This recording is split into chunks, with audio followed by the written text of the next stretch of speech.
पवित्र श्रीमद् भागवत गीता, पवित्र चारों वेद, पवित्र कुरान शरीफ, पवित्र बाइबल, पवित्र गुरु ग्रंथ साहिब, पवित्र कबीर साहिब की वाणी में छुपे हुए गूढ़ रहस्य अर्थात तत्व को जानने के लिए कृपया अवश्य सुनिए जगत गुरु तत्वदर्शी संत रामपाल जी महाराज के मंगल प्रवचन। सतलोक में क्या बताते हैं? बोला निराकार भगवान है, एक चतुरता दिखा के बोला प्रकाश उत्पन्न किया परमात्मा ने एक शब्द है, फिर उसमें खुद समा गया जैसे पानी में चीनी हो गया, एक रस लोथड़ा बन गया उदय प्रकाश का, फिर चेतन हो गया, उसको ऊपर फेंक दिया, भगवान आप पे चटक दिया, वो बूंद सी बन गई, बिंदु बन गए, वह बन गई आत्मा, और उस प्रकाश में ऐसे फिरती है, आनंद लेती है, टट्टू आनंद लेती है। भगवान वहां है नहीं, फिर उस समुद्र में धक्के खाओ मछलियां। जबकि वास्तविकता क्या है? धर्मदास साहिब जी को परमात्मा परम पूज्य कबीर साहब लेकर गए सतलोक में, सारी व्यवस्था दिखाई, वहां पे छोड़ा, उसने सच्ची बताई, भाई भगवान आप ही हो। वहां भी देखा मालिक को उसी साकार रूप में, नीचे भी देखा, वहां सब हंस देखे, उनकी आकृति सब कुछ वर्णन कर रखा उन्होंने, क्या रूप है, कैसे है, वहां फल फ्रूट है, स्त्री पुरुष का भी वहां पर एक ऐसा जोन है जहां पर स्त्री पुरुष रूप में भी रहते हैं। और ये इनका ज्ञान यज्ञ, तो वो ज्ञान यज्ञ का विलाप नहीं, ऐसे व्यक्तियों से बने भरे ये संत और दावा करें हमारे जैसा किसी के पास ज्ञान और समाधान नहीं है, खक है इनके पास। चौथी यज्ञ है प्रणाम, हम यहाँ दंडवत प्रणाम कराते हैं, हम भी करते हैं, एक ये भी यज्ञ का काम करती है, एक प्रणाम करना, क्योंकि इसमें हमारे अहंकार टूटता है, अहंकार टूटे बिना भगवान मिले नहीं, अहंकार कर भगवान का खड़ा एक्सीडेंट है। कोई कितनी साधना भक्ति दान करता हो और जरा सा अभिमान हो गया तो परमात्मा को पसंद करती नहीं, रिजेक्ट कर देगा। एक अजाजील नाम का था व्यक्ति, उसमें अभिमान होया, उसको वहां से पटक दिया वापस, उसका अभिमान नहीं गया। और रावण को अभिमान था, रावण जैसी भक्ति कोई नहीं कर सकता शिव का पुजारी, पर अभिमान समाप्त नहीं हुआ, अभिमान लेकर डूब गया उसने। तो अभिमान का नाश करना भी इस भक्ति मार्ग में अनिवार्य है। दंडवत प्रणाम करने से अहम नष्ट होता है, या मिट्टी है, कल मृत्यु हो जाए, इसमें कीड़े चल जा, जब 2 दिन ना फूके थे इसने, तो क्या का अभिमान इसका अभिमान, तो महाज्ञानी और मूर्ख बाल जैसी बुद्धि का कर सकता अभिमान इसका।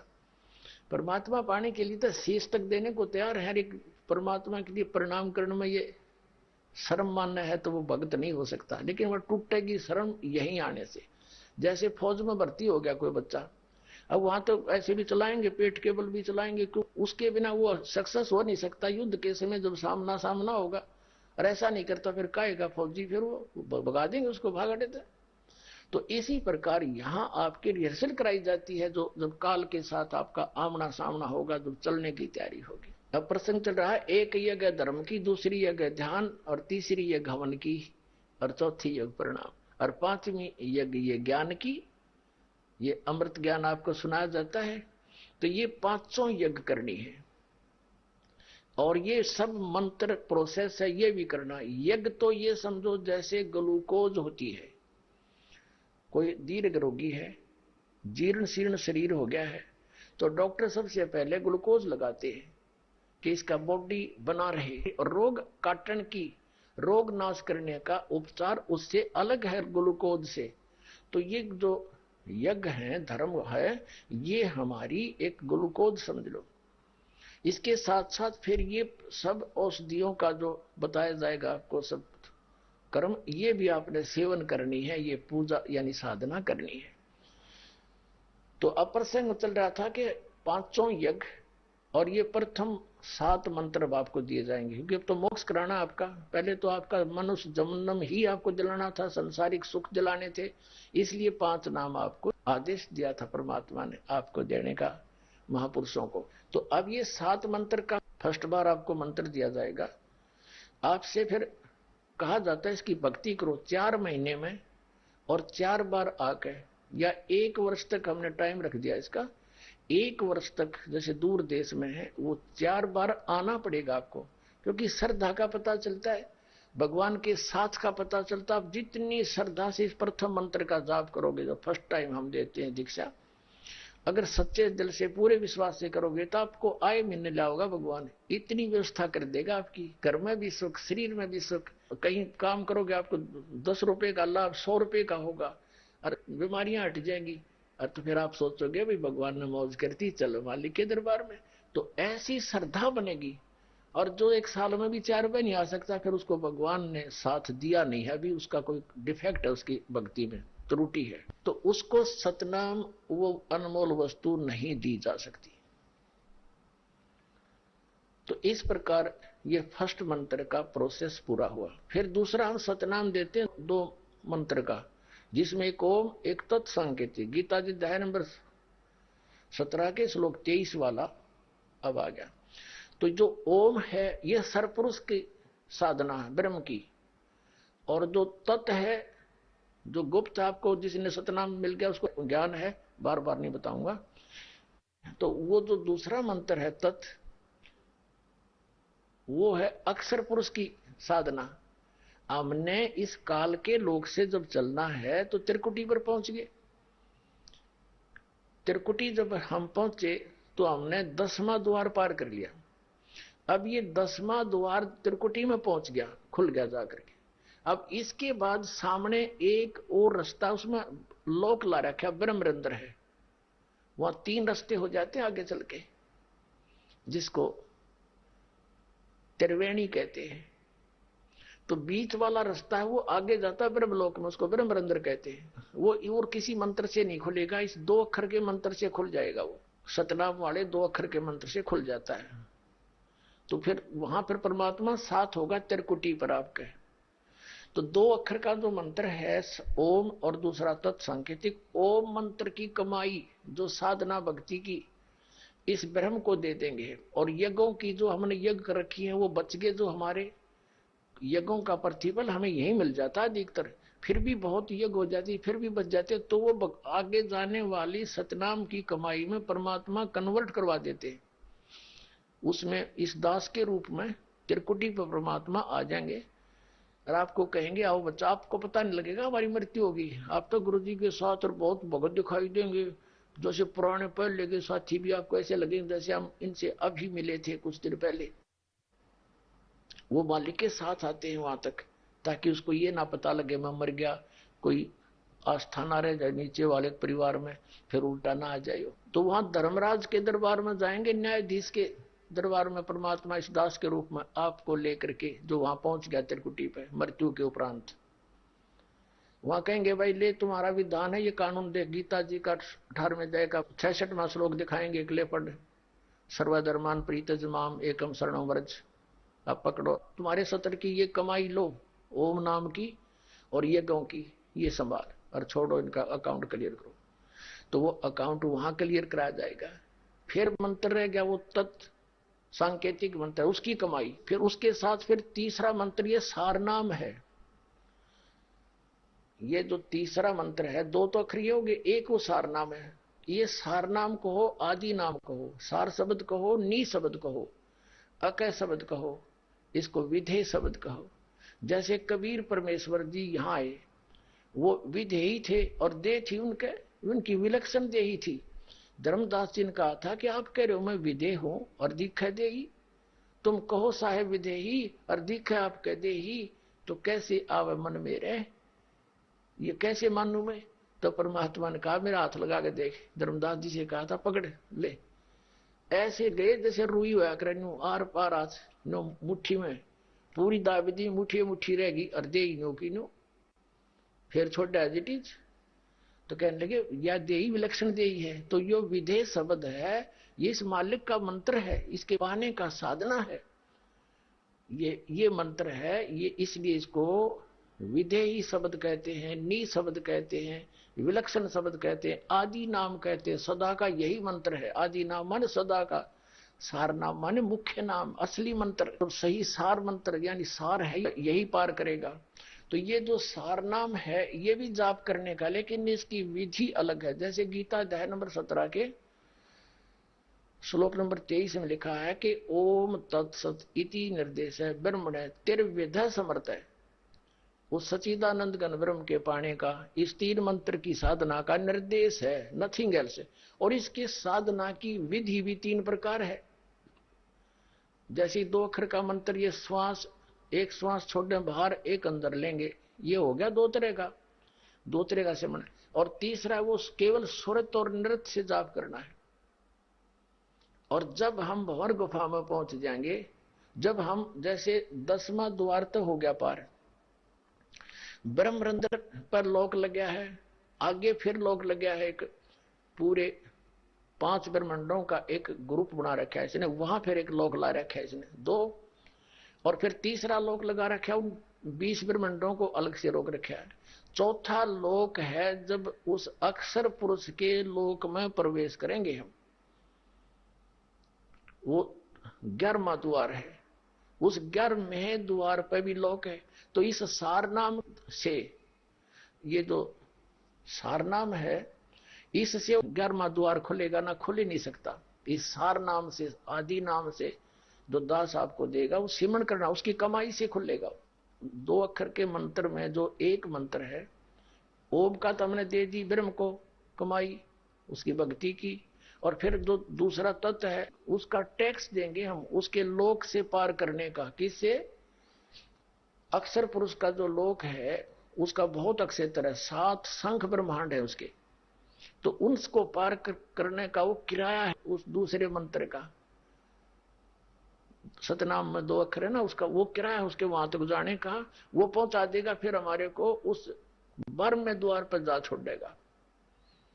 अब बर्म द्वार में जब हम प्रवेश कर जाएंगे तो वहां फिर हमारा वो सिमरण खत्म हो जाएगा, ना सुरत रहे ना नृत्य रहे। जब हम पहुंच गए भंवर गुफा में, सामने वो सतलोक अपना दिखाई दिया। देखो किसी चीज का हम सिमरण करते हैं, जैसे आम ना मिला, आम का सिमरण है, आम मिला तो खाओगे गट गट, फिर सिमरण के रहेगा। फिर वहां कहते हैं अनहद भी मर जा, जाप भी मर जा, आपा मर गया, जाप वहां जाए, बस जो चीज चाहिए थी वहां मिल गई, आप पे जाप मर गया। तो ये मारा बकवाद, वहां ये भी नहीं वो भी नहीं, इन कख का पता नहीं, डुबो दी सारी दुनिया। तो जो सार नाम है, तीसरा मंत्र है, सार शब्द कहो, इसको नी शब्द कहो। और परमात्मा कहते नी शब्द हमने शब्द से कहा, आदि नाम हमने भाग सुनाया, मूर्ख जीव मरम नहीं पाया। तो परमात्मा कहते सतगुरु बिन काहू न पाया ज्ञाना, जो थोथा भूछड़े मूड किसाना, गुरु बिन वेद पढ़े जो प्राणी समझे निसार रहे ज्ञानी। तो सूक्ष्म वेद भी एक वेद है, सब वेदों की जड़ है कबीर परमात्मा का जो ज्ञान है। तो इस प्रकार हम उस अमर लोक को, सतलोक को प्राप्त करेंगे, फिर वहां चले जाएंगे। तो वहां जाने के बाद हमारा जो सूक्ष्म शरीर है, ये सूक्ष्म शरीर भंवर गुफा तक चलेगा। ये हमारा जो कारण, सब कारण ये सारे उसमें जाकर समाप्त होंगे भंवर गुफा तक, क्योंकि वहां तक हमने सांस का सिमरण जो है हमारा यहां खत्म हो जाएगा पूरे इस ब्रह्मांड के अंदर। तो जब 11वें द्वार में हम प्रवेश कर जाएंगे, सिर्फ एक वो मंत्र तत्व और सार नाम की कमाई का जाप शुरू रह जाएगा, उस दूसरे का मंत्र भी छूट जाएगा, उसका जाप नहीं रहेगा, उसका तो वहां हिसाब करा देंगे।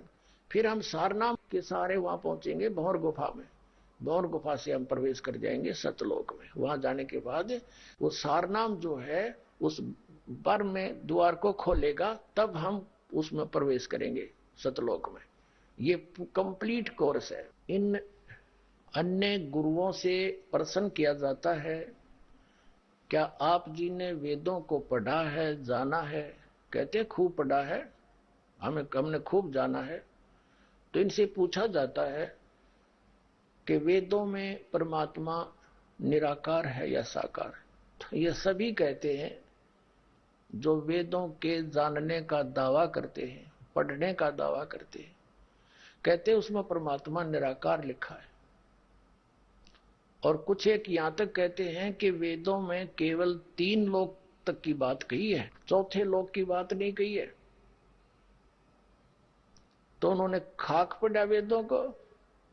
पुण्यात्माओं, एक सोचने की बात है, कबीर साहब ने कहा है कि वेद मेरा भेद है, मैं ना वेदन के माही, और जौन वेद से मैं मिलूं ये वेद जानते नहीं।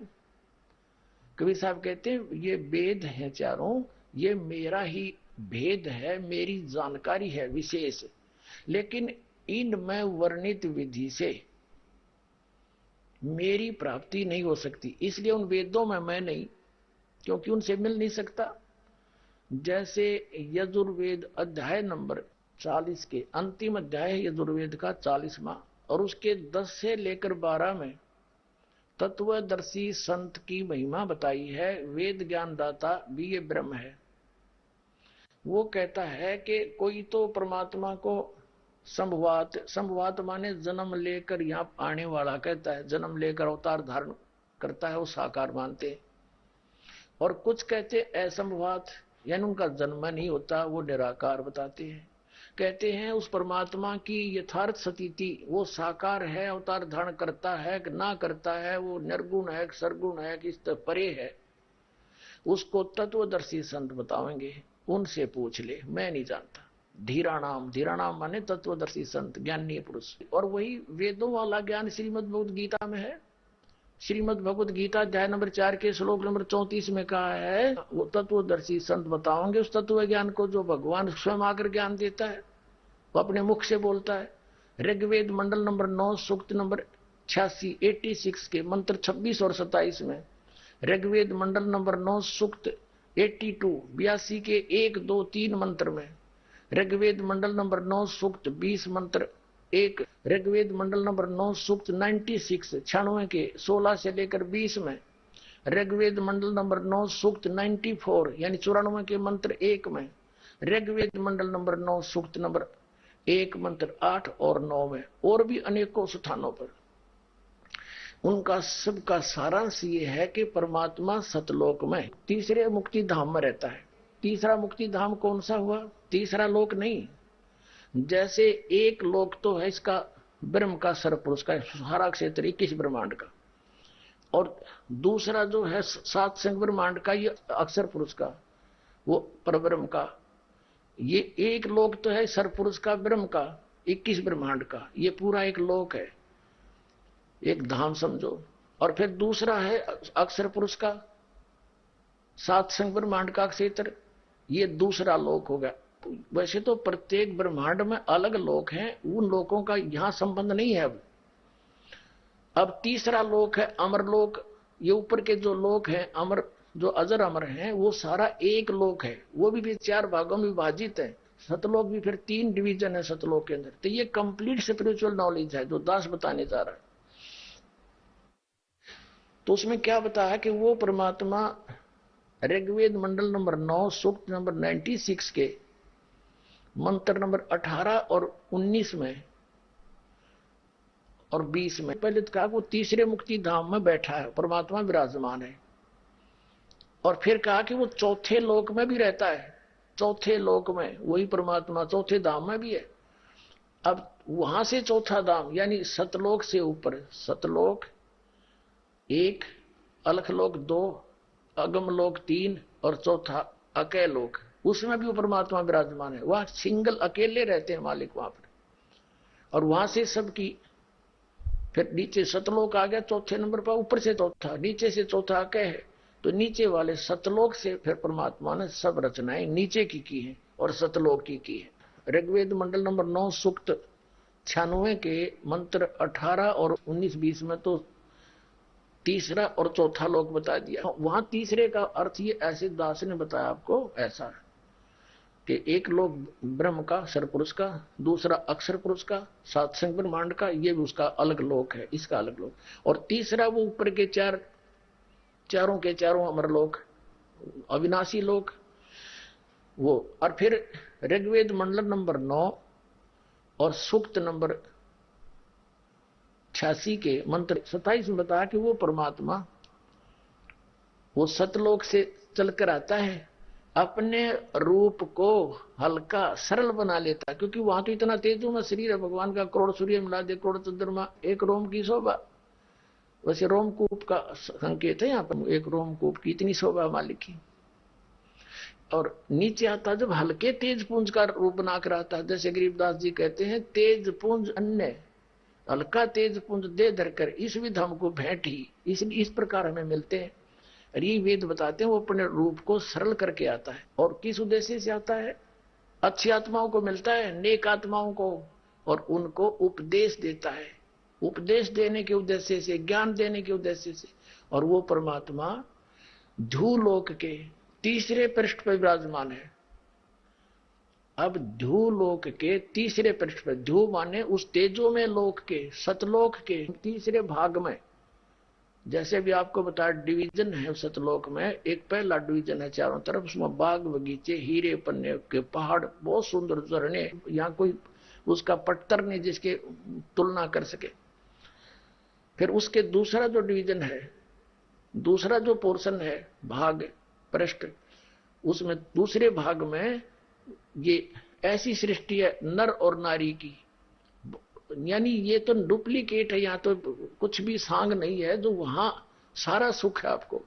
फिर उसके बाद तीसरा जो पोर्शन है, तीसरा, वो तीसरा पृष्ठ है, वहां पर परमात्मा का अलग स्थान है, वो सबसे और टॉप पर है तीसरे भाग में। उसी भाग के अंदर केवल परम हंस टाइप के भक्त रहते हैं, और वहां हंस और हंस नहीं है दूसरे पोर्शन में, तो उनको परम हंस इसलिए कहा कि वहां केवल नर ही हैं सभी, और अपनी संतान उत्पत्ति करते हैं, नर ही होते हैं उनसे, और वचन से होते हैं। उस वचन के जो करते हैं उत्पत्ति, उनको लिमिट बना रखी परमात्मा ने, इतने से ज्यादा वो नहीं कर सकते, इतना उनको बीज दे रखा है, तो वो फिर अपना परिवार बनाते हैं, वो नर ही रहते हैं। उसमें जो आनंद है उनको संतानोत्पत्ति की क्रिया में 7 जन्म भी नहीं हो सकता जो वहां आनंद है। तो कहने का भाव ये है कि ये इस प्रकार जो वहां परमहंस हैं वो केवल नर ही रूप में है।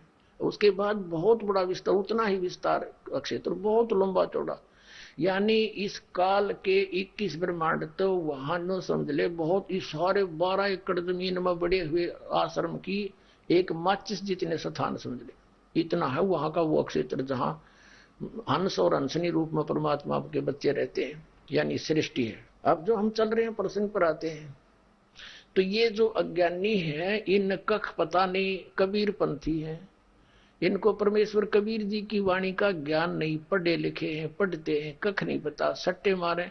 बताइए, ज्ञान भी कंप्लीट नहीं, और फिर ज्ञान भी मान लीजिए किसी ने पढ़ लिया, हो गया ज्ञान, थोड़ी बहुत पढ़ा के, और समाधान नहीं, तो उस ज्ञान न के फूकेंगे हम, उस ज्ञान का क्या लाभ। जैसे पता लग गया, बताने वाला बता देता तेरा ये रोग है, रोगी को भी पता लग गया, और औषधि है नहीं, तो उस ज्ञान का क्या यूज। तो वो कंप्लीट कोर्स इस दास के पास है। अब आपको दिखाते हैं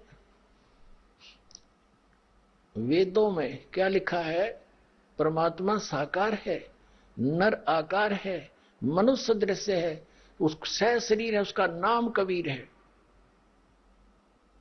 देखो नाम, उसके उपाधि का जो नाम है, जैसे भारत के प्रधानमंत्री जी का या राष्ट्रपति जी का शरीर का नाम होता, वो तो उसका अपना पर्सनल नाम है, और फिर उसका नाम प्रधानमंत्री है। जैसे राष्ट्रपति जी का राष्ट्रपति है, प्रेसिडेंट भी कहते हैं इंग्लिश में, तो वो उनकी पोस्ट का, पद का नाम है। तो इसी प्रकार जैसे उस परमात्मा का जो बॉडी का नाम है वो कबीर है, कबीर, कबीर देव, क्योंकि मालिक तो है ही, कबीर देव कहलाता वो। तो वेदों में उसको कबीर देव कहा है। हम वह को वह बोलते हैं कबीर। जैसे कोई वेद प्रकाश है, वो लिखा है तो वेद प्रकाश है कागजों में, और हम बोल लेंगे उसने वेद प्रकाश। हम वेदों को वेद बोलते हैं, हम कवि को कवि बोलते हैं, कवि हमारे देसी लैंग्वेज में, भारत के अंदर खासकर सारे। तो इस प्रकार उस परमात्मा का जो नाम है वेदों में, उन्होंने कबीर देव लिख दिया, कबीर, और कहीं पर उन्होंने केवल कवि लिख दिया। जैसे यजुर्वेद है, अब यजुर्वेद की महिमा किसी ने कर रखी हो अपने लेख में, और वो यजु लिख दिया उसने, तो यजु का अनुवाद करते समय यजुर्वेद डिफाइन करना पड़ेगा कि यजुर्वेद है। यदि यजु का के में कोई अर्थ कर दें उसका, यजु माने यज्ञ सतुतियां, उनका संग्रह, तो वो क्या मतलब हुआ, वो नाम लिखना पड़ेगा यजुर्वेद के बारे में जानकारी। तो ऐसे वो कबीर देव है। कुरान शरीफ के अंदर उनको अल्लाह अकबर कहा है। अल्लाह कबीर, अकबरी माने कबीर, खबीरन, कबीरा, खबीरा, ये उसी का जैसे हम अपने हिसाब से बोल देते हैं। जैसे पलवल एक शहर है, डिस्ट्रिक्ट है हरियाणा का, तो वहां के अक्षेत्रीय लोग उसको परवर बोलते हैं, परवर। वो लय को रे बोलते हैं। जैसे दलिये को वो दरिया बोलते हैं, दरिया, दलिये को दरिया, और पलवल को वो परवर बोलते हैं। तो बात वही की हुई है, जैसे खबीर कहो, कबीर कहो, खबीरन कहो, कबीरन कहो। तो अल्लाह माने भगवान, अल्लाह कबीरन, अल्लाह कबीर, कबीर देव, कबीर भगवान, कबीर परमात्मा, कबीर परमेश्वर। अब आपको वेद दिखाते हैं कि वेदों में परमात्मा को क्या बताया है, कैसा बताया है। और ये कहीं निराकार बता रहा है वेदों ने, तो खाक पड़ा तुमने। गरीबदास साहिब जी ने सतगुरु की पहचान बताई है। सतगुरु के लक्षण कहूं, मधुरे बैन विनोद, और 4 वेद 60 शास्त्र वो सुनावे, चारों पढ़े, 18 बोध। 18 बोध यानी सब ज्ञान को बताएगा वो है सतगुरु। अब दिखाते हैं आपको वेदों ने क्या बताया है। एक सबसे बड़ी आश्चर्य की बात है कि इन वेदों के वर्तमान कलयुग के वर्तमान में जो सबसे ज्यादा ठेका लिए हुए हैं, ये आर्य समाजी ले रहे हैं कि महर्षि दानंद जैसा विद्वान नहीं और सत्यार्थ प्रकाश जैसा ज्ञान नहीं, और जो वेदों का जानकार महर्षि दानंद हुए हैं उन जैसा आज तक कोई हुआ ना हुआ है। तो महर्षि दानंद जी क्या बताते हैं सत्यार्थ प्रकाश में कि परमात्मा निराकार है, और वेद भी भगवान को निराकार कहते हैं। अब उन्हीं के कर कमलों द्वारा अनुवाद, देख कमाल की बात है। ये बंदी छोड़, हम इन्हें विद्वान मानने थे, चलो ये पहले जो कहते थे वो सच्ची मान ले थे कि ये विद्वान पुरुष हैं, संस्कृत भाषा को जानते हैं, ब्राह्मण हैं। महर्षि दानंद भी ब्राह्मण था, लेकिन इब ब्राह्मण हम हो गए, ये तो नकली सिद्ध हो गए सारे। इब दिखाऊंगा आपको। ब्राह्मण सोए जो ब्रह्म पछाणे, सतपुरुष जिन जानिया सतगुरु तिसका नाम। सतगुरु उसको कहते हैं जिसने सतपुरुष को पहचान लिया, उसकी सारा परिभाषा से परिचित हुआ, उसके सारे कर्मों से परिचित हो गया, वो कैसा है, कहाँ रहता है, कैसे मिलता है, कैसे सृष्टि रची, तो उसने सतपुरुष जान लिया, उसका सतगुरु नाम है। तो ये कमाल की बात है। अनुवाद खुद कर रहे हैं ये आर्य समाज के आचार्य महर्षि दानंद, और वेद बताते हैं साकार मनुष्य सदृश राजा के समान देखने योग्य है, और ये के निराकार है। इनके विषय में परमात्मा कबीर जी ने कहा था 600 वर्ष पहले, कहते थे मोती मुक्ता दर्शत नाही, ये जगह सब अंदरे, इनके दिखण के तो नैन जसम, इनके फिरा मोतिया बंदरे। ये दिखे विद्वान, सारी संस्कृत घोट रखी, चारों वेदों को पढ़कर सुना दिया, पटापट गटमट गटमट करके, गछामी गछामी सारा दिन लगे रहे हैं। इन्हें कख नहीं पता इस संस्कृत में लिखा क्या, वास्तविकता इसका अनुवाद क्या है। खाक विद्वान थे ये। अब वेद क्या बताते हैं, कहते दिखत के तैन चशम, इनका फिरा मोतिया बंदरे।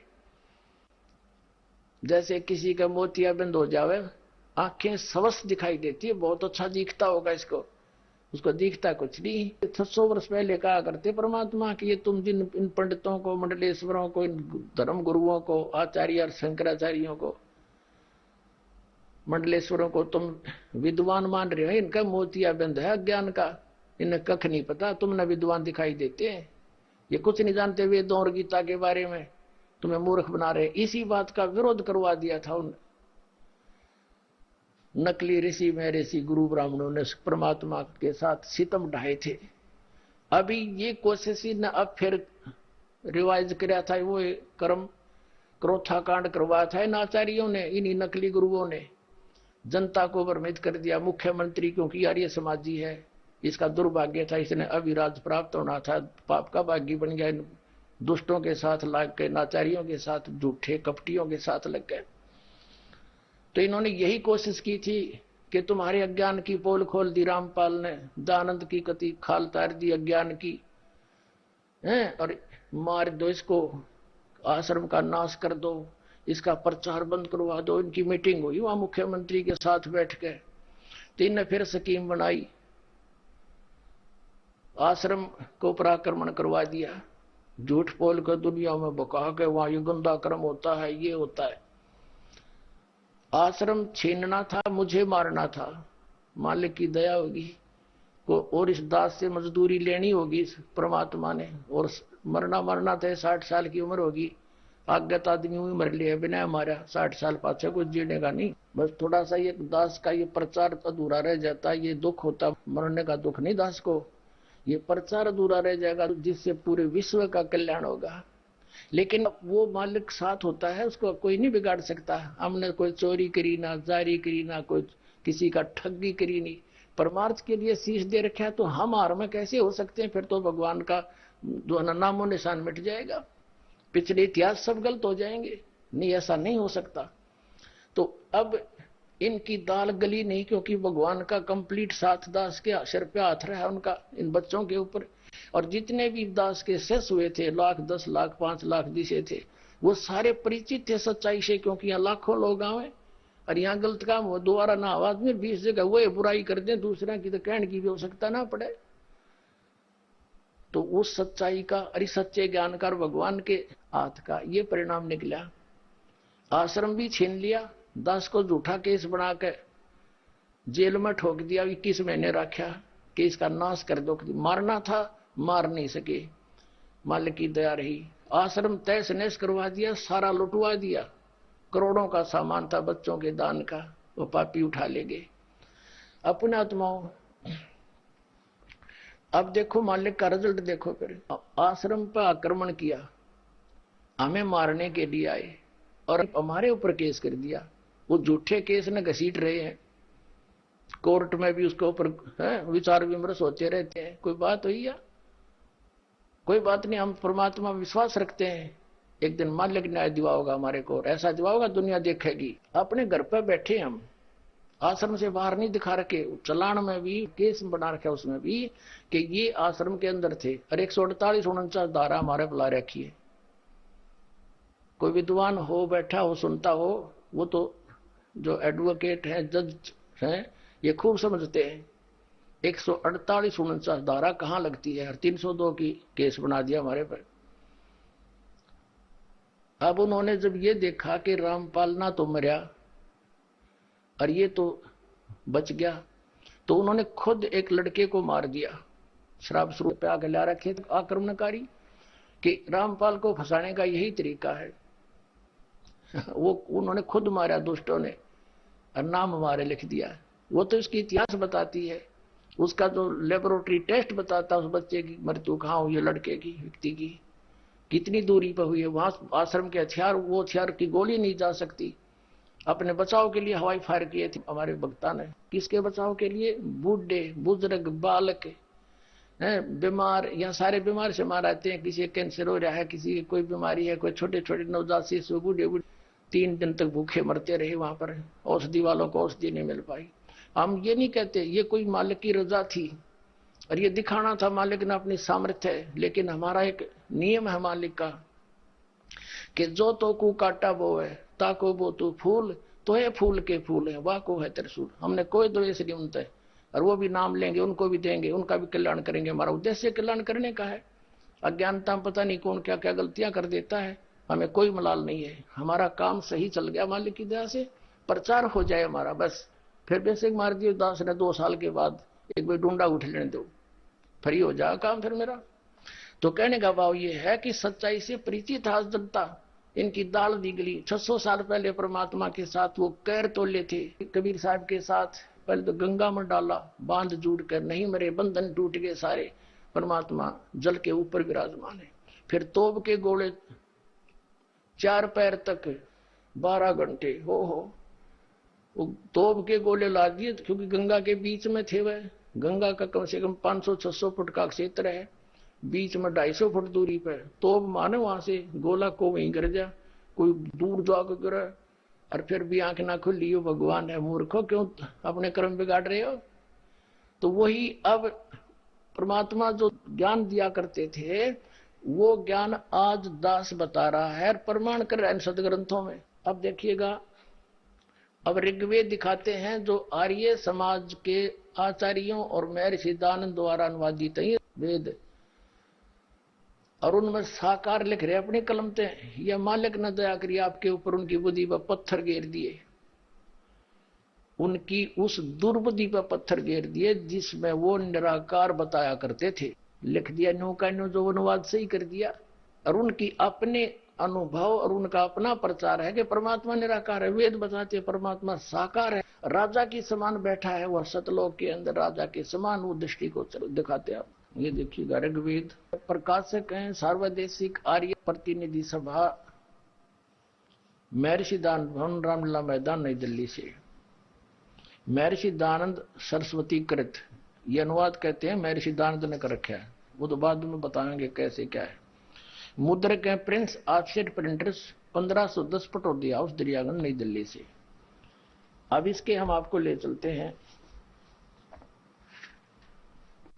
ऋग्वेद मंडल नंबर 9 और सूक्त नंबर 86 से शुरू करेंगे। ये देखिएगा ऋग्वेद मंडल नंबर 9 सूक्त 86, ये मंत्र नंबर 26। इसमें क्या बताया है कि यज्ञ करने वाले यजमानों के लिए, यज्ञ माने धार्मिक अनुष्ठान करने वाले, यजमानों माने भक्तों के लिए, यानी साधना करने वाले साधकों के लिए परमात्मा सब रास्तों को सुगम करता हुआ उनके विघ्नों को यानी संकटों को मर्दन करता है, उनका नाश करता है संकटों का, और उनको पवित्र करता हुआ और अपने रूप को सरल करता हुआ, क्योंकि वहां तो तेजो में शरीर है भगवान का, सतलोक में तो एक रोमकूप में करोड़ों शरीर है, करोड़ चंद्रमा मिला दे, यानू का न्यू आ जाओ तो हमने दिखाई नहीं दे क्योंकि चरम दृष्टि देख नहीं सकती। अपने रूप को सरल करता हुआ वह कांति में परमात्मा, यु कबीर, यहां इन्होंने कवि का अर्थ कर दिया कबीर देव, ये सर्वज्ञ कर दिया, यहां लिखना था वो कबीर देव है। अब देखो यहां ये कबीर अत्तो, कबीर, हम इसको कबीर अत्तो पढ़ेंगे, कबीर अत्तो हम वह बोलते हैं। अब यहां इसने इनको अपसर्ग लगा के अर्थ कर दिया। अब इसका कंसेप्ट क्लियर करते हैं। अब जैसे ये यजुर्वेद है, ये महर्षि दानंद का ही अनुवादित है, ये प्रकाशक हैं सार्वदेशिक आर्य प्रतिनिधि सभा 2/5 महर्षि दानंद भवन, रामलीला मैदान, नई दिल्ली से। ये अनुवाद करता महर्षि दानंद सरस्वती और ये मुद्रक है इनका। अब इसके 36 अध्याय पर चलते हैं। ये है 60-300 अध्याय, ये 60-300 अध्याय 36वां अध्याय है। इसके प्रथम मंत्र में यजु शब्द है, यजु, रचम वाचम परपदे मनो यजु परपदे, ये यजु है।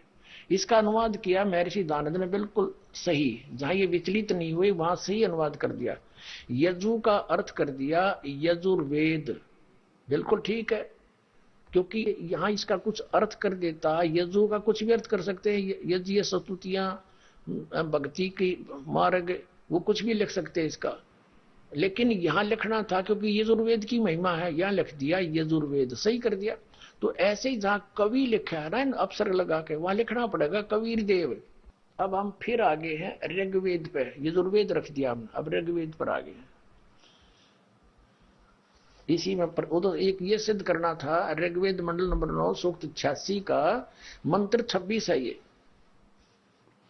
अब पढ़ेंगे इसको कि यज्ञ करने वाले यजमानों के लिए, यजमान माने भक्त साधक, यज्ञ माने धार्मिक अनुष्ठान, साधना करने वाले साधकों यानी भक्तों के लिए परमात्मा सब रास्तों को सुगम करता हुआ उनके विघ्नों को यानी संकटों को मर्दन करता है, नष्ट करता है, समाप्त कर देता है उनके दुखों को, और उनको पवित्र करता हुआ और अपने रूप को सरल करता हुआ। जब धर्मदास जी ने कबीर परमेश्वर एक जिंदा महात्मा के रूप में मथुरा में मिले थे, वार्ता हुई तो उन्होंने कहा था कि आपने ये ज्ञान कहां से प्राप्त हुआ, धर्मदास जी ने पूछा था। तो परमेश्वर कबीर जी जिंदा महात्मा के रूप में थे, उन्होंने कहा एक काशी के अंदर कबीर नाम का महात्मा है और उस सदगुरु से मुझे ये ज्ञान हुआ है। फिर काफी चर्चा हुई, सतलोक की महिमा सुनाई, वहां ऐसे सुख है ऐसे सुख है।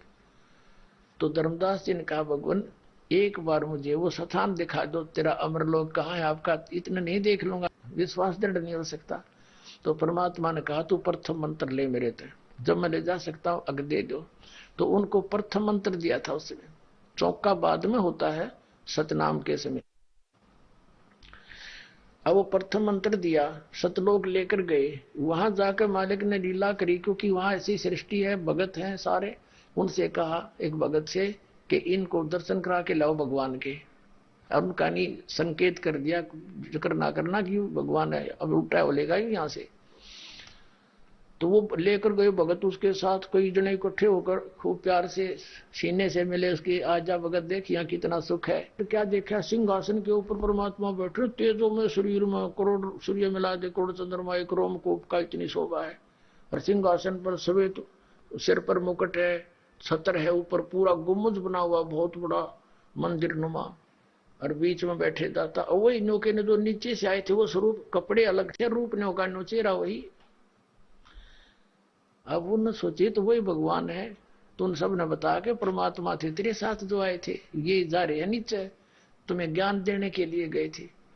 तब वापस आ गया, जब वापस आए तो शर्मिंदा हो गया, चरण पकड़ दिए, फिर नीचे आ गए और आगे नीचे फिर बात करने लगे। देह में आ गया, शरीर में उठा एकदम। वहां उन्होंने कहा था धर्मदास ने कि भगवान मुझे यहीं रख लो, वापस ना भेजो, मुझे यहीं रख लो दाता। तो परमात्मा बोले भाई नहीं, तुम्हारी भक्ति खत्म हो चुकी है, तो मैं अपनी शक्ति से लाया हूं, लेकिन यहाँ रह नहीं सकते। एक बार ले भी आया मैं अपनी शक्ति से, लेकिन यहाँ नहीं रख सकते, तुमको चार्ज करके लेना पड़ेगा, तेने भक्ति करनी पड़ेगी फिर इस सत्य नाम की। मैं तेरे को सतनाम दूंगा और सार नाम दूंगा, सार शब्द इसको कहते हैं, आदि नाम। उसकी कमाई करनी पड़ेगी धर्मदास जी, नहीं तो मैं सब न ले आऊं यहाँ पर, यूं ला कर छोड़ दो, सबको ला सकता हूं, लेकिन ये विधान नहीं है। तुम यहाँ भक्ति युक्त थे और तुम्हारी वहां भक्ति समाप्त करवा दी काल ने। वो तो एक रेस्टोरेंट खोल रहा है, तुम्हारी से कमवाता है, अपना धंधा कर रहा है, वो तुम्हारी भक्ति की पूंजी को वही नष्ट करवा देता है। अब तुम जा बेटा, मैं तेरे साथ रहूंगा बच्चा, और इस नाम का जाप करिए तू, और फिर भक्ति युक्त हो जाएगा। जैसे गरीबदास साहिब जी ने कहा कि सतनाम की कितनी कीमत है। ओ हम सो हम पालड़ रंग होरी हो, 14 लोक चढ़ावे राम रंग होरी हो, 3 लोक पासेंग धर रंग होरी हो, तो ना तुले तुलाया राम रंग होरी हो। एक सतनाम के श्वास श्वास के सिमरण की कीमत विधिवत परम संत से प्राप्त करके अपने आप जाप करने से नहीं, या नकली से लेकर करोगे उससे भी नहीं। एक मंत्र की इतनी कीमत है कि एक तराजू के तखड़ी के एक पलड़े मत एक श्वास की कीमत रख दे। एक तरफ ये काल के ये 14 लोक धर दे, ब्रह्मा विष्णु महेश का, ये सारे लोग, स्वर्ग लोक पाताल लोक सारे धर दे, इसमें 14 लोग दूसरे में, तो भी उसके बराबर नहीं। यानी कितनी कीमत एक मंत्र की भी जीवित करने से। और ये आपने आजीवन करनी है, और इसको संभाल के रखना है, इसको खत्म नहीं होने देना, आशीर्वाद वगैरह देकर या किसी को दुराशीष देकर। फिर ये आखिरी सांस तक इस नाम का जाप करता हुआ जाएगा, तब सतलोक आ सकेगा। तू तेरे साथ रहूंगा, चिंता ना कर, तू मेरा गवाह बनना, तो औरों को समझाना, देख लिया तेने वास्तविक स्थान। तब धर्मदास जी नीचे आए, उन्होंने फिर देखा वही रूप, वहां नूर था ही नहीं, एज इट इज सिंपल, और शकल जो की तो सूरत। तब ने कहा है भगवान आपका वो स्वरूप, वो शोभा क्यों नहीं आपकी, वो कैसे गुप्त होगी। तब परमात्मा ने कहा अगर उसी रूप में मैं यहां आ जाऊं तो एक तो ये ज्योत निरंजन डर जाएगा, घबरा जाएगा, इसका कलेजा हिल जाएगा, और फिर उस रूप में मुझे यहाँ कोई देख नहीं सकता, चरम दृष्टि से नहीं देख सकता। वो तो तेरे आत्मा की आंखों से यानी दिव्य दृष्टि से देखा था तूने मुझे। तो इस प्रकार यहां उस रूप में मैं आ जाऊं एज इट इज, ये कोई देख नहीं सकेगा, और ये घबरा जाएगा, डर जाएगा। और मेरा उद्देश्य जो है, क्योंकि इसका मेरा एक कंप्रोमाइज एग्रीमेंट है कि मैं अपना ज्ञान दूंगा, अपना बनाऊंगा, अपने मंत्र दूंगा, तो वो वहां जा सकेगा, नहीं तो नहीं जा सकेगा। तो उसका फायदा क्या है आने का, नो का नो एज इट इज उसी शरीर में।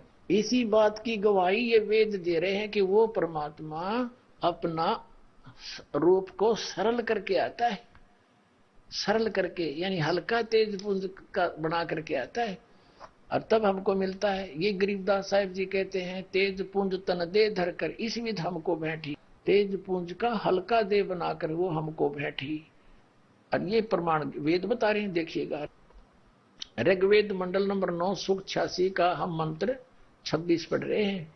उनको पवित्र करता हुआ, अपने रूप को सरल करता हुआ, वह कांति में परमात्मा कबीर देव, यहां जैसे यजु था ना, यजु शब्द यजुर्वेद किया उन्होंने, तो इसको समझना, वो कबीर देव विद्युत के समान क्रीड़ा करता हुआ वर्णीय पुरुषों को, अच्छे पुरुष को, अच्छे भगत को, अच्छी आत्मा को मिलता है, नेक आत्मा को मिलता है, आकर के यहाँ पर सह शरीर आता है। अब देखना 27 में क्या कहा है कि जो परमात्मा धूलोक के तृतीय पृष्ठे, तीसरे पृष्ठे माने भाग में, धूलोक के तीसरे पृष्ठ यानी तीसरे भाग पर विराजमान है, साकार है, वहां से चलकर आता है, वहां रहता है। अब देखना, ये आपको दिखाते हैं ऋग्वेद मंडल नंबर 9 सूक्त 82 का, यानी 82 का मंत्र 1 और 2, ये देखिएगा। ऋग्वेद मंडल नंबर 9 सूक्त 82 यानी 82 और मंत्र 1 यहां से शुरू होता है। 1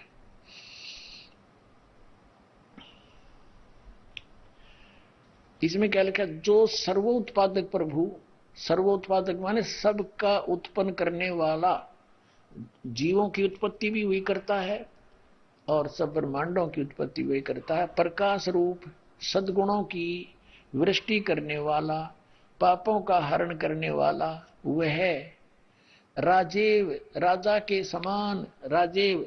अब देखना, यहां हम पढ़ रहे हैं 269 पृष्ठ पे, कोई ने सोचा अगर पृष्ठ बदल दिया होगा, 270 पाते हैं हम, ये 270 पा गए, वही ऋग्वेद मंडल नंबर 9 सूक्त 82 का। अब यहां क्या है, राजेव, राजा के समान, यहां पर लिया आपने राजा, राजेव माने ये संस्कृत राजेव, और ये है राजा के समान, राजा के समान, दर्शनीय है, राजा के समान, देखने में राजा के समान बैठा, मुकुट माकुट पहन के, और वह पृथ्वी आदि लोकांतरों के चारों ओर शब्दमान हो रहा है। वह वर्णीय पुरुष को, यानी अच्छी आत्मा को, जो दृढ़ भक्त है उसको पवित्र करता हुआ प्राप्त होता है, उसको मिलता है। कैसे मिलता है, जिस प्रकार विद्युत आकाशीय बिजली स्नेह वाले स्थानों को आधार बनाकर प्राप्त होता है। अब जैसे पुराने समय में, पहले हम छोटे छोटे थे जब, हमारे बर्तन हुआ करते कांसी धातु के, कांसी के बेले थाली, तो जब कोई वर्षा होती थी, वर्षा के समय में आंगन में थाली रह जाती या बेला कांसी का, मेरी दादी कहा करती हमारी माता और चाची ताइयों को कि तुम इन थालियों को कांसी की धातु के जितने बने बर्तन अंदर रख दो, कांसी की धातु पर आकाशीय बिजली अवश्य गिरती है, अमूमन उन पर गिरती है। तो कहने का भाव यहां ये है कि जिस प्रकार आकाशीय बिजली एक विशेष धातु पर अट्रैक्ट होकर ही वह आती है, वहां गिरती है, उस पर आती है, इसी प्रकार परमात्मा जिन पर वो आकर्षित होते हैं, यानी जिनसे उनका कोई काम बने, वो मानने योग्य हो, उनको ही मिलते हैं, ऐसे आते हैं। अब हमारे जैसे नाड़ी के पास आओ तो हम कैसे माने, ऐसे महापुरुषों को मिले जिनको भगवान की तगड़ी चाह थी, और जो कह दिया फाइनल कि इसको ऐसे करना, ऐसे करेंगे भगवान। कौन कौन थे वो महापुरुष, आदरणीय धर्मदास साहिब जी, आदरणीय मुलुकदास साहिब जी, जो दास के नॉलेज में है, और भी बहुत होंगे, आदरणीय मुलुकदास साहिब जी, आदरणीय दादू साहिब जी, आदरणीय नानक साहिब जी, आदरणीय गरीबदास साहिब जी, गांव छुड़ानी जिला दद्दर वाले, आदरणीय घीसा दास साहिब जी, गांव खेखड़ा जिला मेरठ उत्तर प्रदेश वाले। आइए अब हम उन श्रद्धालुओं के अनुभव जानते हैं जो जगत गुरु तत्वदर्शी संत रामपाल जी महाराज जी से दीक्षा प्राप्त कर चुके हैं तथा उनके द्वारा बताए गए भक्ति मार्ग पर चल रहे हैं। सर नमस्कार। सत साहेब। सर क्या नाम है आपका? भक्त प्रहलाद बिरणवार। कहाँ से हैं सर आप? ग्राम नेत्रा, जिला बालाघाट, मध्य प्रदेश। संत रामपाल जी महाराज से कब जुड़े आप? 29 अक्टूबर 2014 को। संत रामपाल जी महाराज से नाम दीक्षा लेने से पहले क्या आप कोई साधना करते थे? पहले हम पुराने समय मतलब हमारे दादा परदादा से हम कबीर से मतलब दामाखेड़ा से जुड़े थे, कबीरपंथ से, और ब्रह्मा विष्णु महेश शिव जी दुर्गा जी की भक्ति करते थे। आप कबीरपंथी दामाखेड़ा से पहले ही जुड़े हुए थे और संत रामपाल जी महाराज जी भी कबीरपंथी है, तो फिर आपने संत रामपाल जी महाराज से नाम दीक्षा क्यों ली? आप पहले ही कबीरपंथी थे। कबीरपंथ मतलब रामपाल महाराज जी से नाम लेने का मतलब कारण ये हुआ कि परमात्मा जो वेद पुराण बाइबिल गीता के आधार पे जो मतलब कबीर साहब जो बोल के गए मतलब बता के गए हैं, उस आधार पे जो भक्ति बता रहे परमात्मा, वो सदभक्ति बता रहे हैं। सर जो आप दामाखेड़ा से जुड़े हुए थे, कबीरपंथी संत से आप जुड़े हुए थे, हम आपसे ये जानना चाहते हैं कि आखिर संत रामपाल जी महाराज ने आपको ऐसी कौन सी बातें बताई जो आपको दामाखेड़ा पंथ में आपको सुनने को नहीं मिली?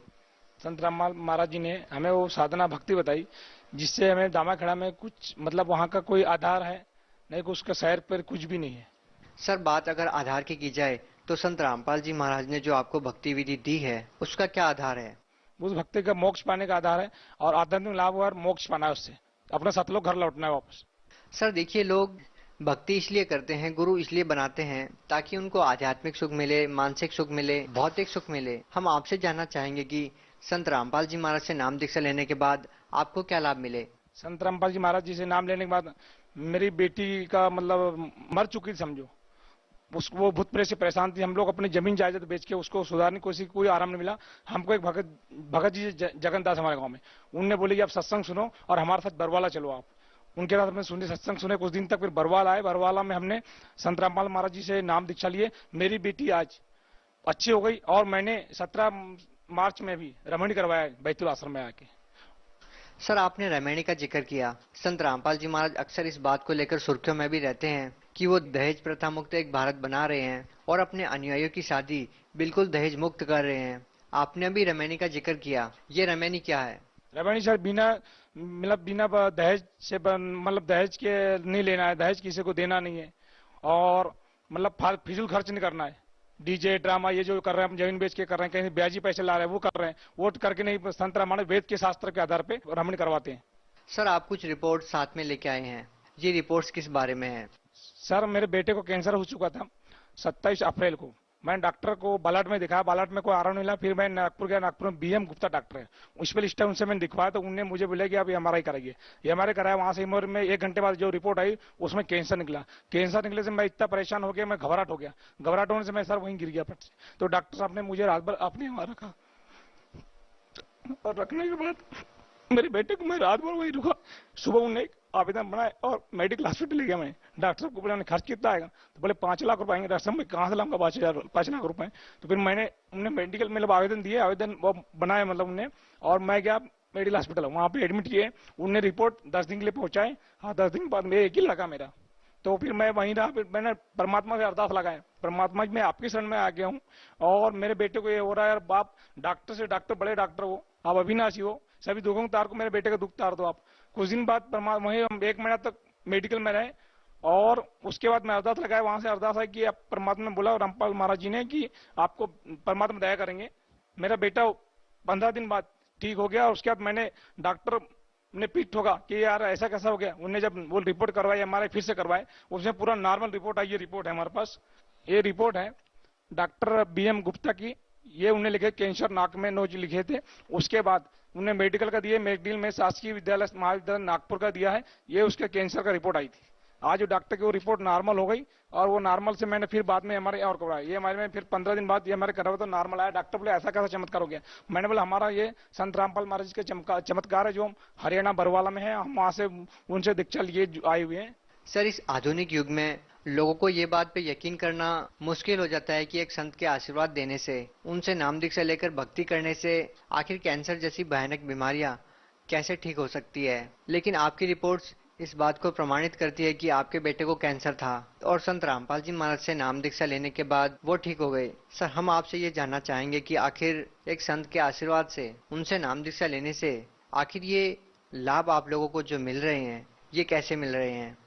हमारे संत रामपाल महाराज जी शास्त्र के आधार पर भक्ति करने बताते हैं और उस भक्ति से मतलब वो जो नाम मात्र देते, जो शिव जी ने पार्वती को अमरनाथ में दिए थे, वो नाम मंत्र जाप देते। इस संसार में कोई उस नाम तो दे नहीं सकते जो रामपाल महाराज जी देते हैं। उस नाम में इतनी शक्ति है कि सभी दुख से, अच्छे से भारी दुख से दुख भी वो कहां पहुंच जाता है, कहां चल जाता है, कोई पता नहीं चलता। इतनी शक्ति उस नाम की है जो परमात्मा रामपाल महाराज जी देते हैं।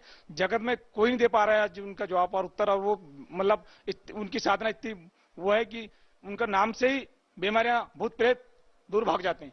सर, संत रामपाल जी महाराज से नाम दीक्षा लेने के बाद आपको और क्या लाभ मिले? सर, मेरे कमर में, मैं हूं driver, green valley public school Balaghat में मैं बस चलाता हूं 4-5 साल से।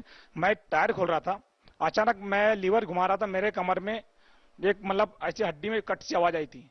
वो आवाज आने से वो मेरे को बहुत दर्द बढ़ गया था। तो मैंने डॉक्टर जैन, सिद्धांत जैन ने बालाघाट में, उनको दिखाया। उनने मुझे एमआरआई के लिए लिखा, एमआरआई करके मैं नागपुर गया, नागपुर से एमआरआई करके आया, उनको दिखा था। उनने बोले कि भगत जी, मतलब भैया आपकी जो नस है, नस से वो हड्डी चिपक गई है, टूट गई है, तो मतलब फैल गई है, तो आप मुझे मतलब इसका ऑपरेशन करना पड़ेगा। तो मैंने, सर ऑपरेशन कितना पैसा लगेगा? बोले 75,000 रुपये लगेंगे आपको। सर मैंने, मेरी औकात तो उतनी है नहीं, मैं कहाँ से लूंगा 75,000। उसके बाद मैंने ये डॉक्टर चलो छोड़ो, मैं अब नागपुर में दिखाता हूँ। फिर नागपुर मैंने वही हमारे एक डॉक्टर को दिखाया। उनने मुझे बोले कि वही बोले 70-75,000 रुपये लगेंगे उसमें। तो मैंने बोला मैं तो अब छोटा गरीब आदमी कहाँ से लेके आऊंगा। तो फिर मैंने संत रामपाल महाराज जी से दंड प्रणाम करके अरदास लगाया, परमात्मा मैं पैसे कहाँ से लाऊंगा, और मेरे साथ ऐसा। तो उस दिन से आज तक मेरे शरीर में कोई दर्द ही नहीं है। सर देखिए, आपकी तरह बहुत सारे ऐसे लोग हैं जो कैंसर जैसी भयानक बीमारी से पीड़ित हैं, और भी बहुत सारे शारीरिक और मानसिक लोगों को कष्ट हैं, जिसके लिए वो दूसरे संतों के पास जाते हैं। लेकिन आश्चर्यजनक बात यह है कि उन संतों के पास जाने के बाद उनको ये जवाब मिलता है कि आपको अपने पिछले पाप कर्मों का भोग भोगना ही पड़ेगा, ये बीमारियां ऐसे नहीं कर सकती। लेकिन दूसरी तरफ संत रामपाल जी महाराज से जो भी व्यक्ति नाम दीक्षा लेता है, उसको आध्यात्मिक और शारीरिक सुख मिलते हैं। आप उन लोगों को क्या कहना चाहेंगे जो दूसरे संतों से, दूसरे पंथों से, या ये कहें कि मेडिकल में लाखों करोड़ों रुपए खर्च करते हैं? हाँ सर, लोग मेडिकल में जाते हैं, इलाज करवाते हैं, मतलब फालतू में 5 लाख 10 लाख वो खर्च करते हैं। नहीं है तो जमीन बेचो, ये करो, ये अपन जो आते हैं गुरुओं के पीछे घूम रहे हैं जबरदस्ती, और वो उल्टे नाम काल का नाम दे रहे हैं। इसलिए परमात्मा संत रामपाल महाराज जी आए हुए हैं और हमने उनसे नाम लेके आज मेरा बेटा ठीक हुआ, मेरा बेटा आया हुआ है। सर, आप भगत समाज को, आप उन लोगों को क्या कहना चाहेंगे जो अपना पैसा, अपना टाइम उन नकली धर्मगुरुओं के पास जाकर बर्बाद कर रहे हैं, जो ये कहते हैं कि आपके पिछले कर्मों का जो भोग है वो भोगना ही पड़ेगा, राहत नहीं मिल सकती? आप उन लोगों को क्या कहना चाहेंगे? मैं सभी दर्शक लोग को बताना चाहता हूं कि संत रामपाल महाराज जी पूर्ण परमात्मा आए हुए हैं। आपको अच्छी सी कैंसर की बीमारी, टीबी की बीमारी, ब्लड प्रेशर, हार्ट, जो भी बीमारी हो, आप ये नकली संतों के पीछे न दौड़े और ये डॉक्टरों के पीछे अपने पैसे, फुकट का समय खराब ना करें और व्यर्थ पैसे खराब ना करें। आप साधना चैनल में पट्टी चल रही है, रोज सत्संग सुनिए और पट्टी में जो नंबर दिया है उस पट्टी पे कांटेक्ट करिए। हर जिले में नाम स्थल खुला हुआ है, वहां पे जाके संत रामपाल महाराज से नाम दीक्षा ले और अपना जीवन कल्याण करके मोक्ष पाए। सर, आप लोगों को कैसा लगता है जब आप देखते हैं कि लाखों लोगों को नशे से दूर करने वाले एक संत, जो लाखों लोगों की बीमारियां दूर कर रहे हैं, आपके खुद के बेटे का कैंसर जिस संत के आशीर्वाद से, जिस संत की भक्ति करने से ठीक हुआ है, वो संत जेल में है? क्या कहना चाहेंगे आप इस बारे में? मेरी सरकार से प्रार्थना है कि संत रामपाल महाराज को जेल से जल्दी रिहा किया जाए। जी धन्यवाद। सत साहिब।